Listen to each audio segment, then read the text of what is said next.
A few weeks back, I sent a text to a guy I didn't even know, with a big idea.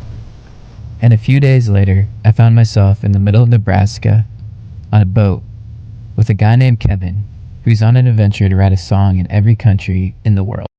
I had told some friends my idea to float across my home state this summer and tell the stories along the way, but I didn't know where to start. I actually almost did, in the name of living life normally. But when you really feel like you're supposed to do something, you get comfy with the uncomfy steps ahead. So I kept telling people, until one day my friend Kendra led me to her friend Emily, who led me to Kevin. I shot him a big text about what I was trying to do, and he shot one right back. That he was in for a wake surf session and even offered a place to stay. So I packed my F-150 and a backpack full of camera stuff I didn't really know how to use yet, and headed west down I-80. I met my buddy Sam in a parking lot off the North Platte exit.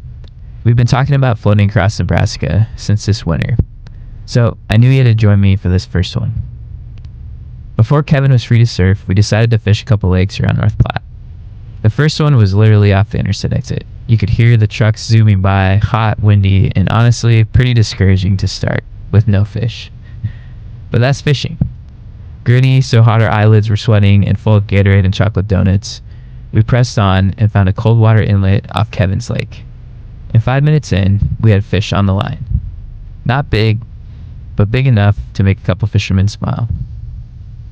As the sun started to dip and we threw our last cast before heading to Kevin's, I started to wonder why he lived here of all places. To be honest, life has become a blur. My name's Kevin Kennedy.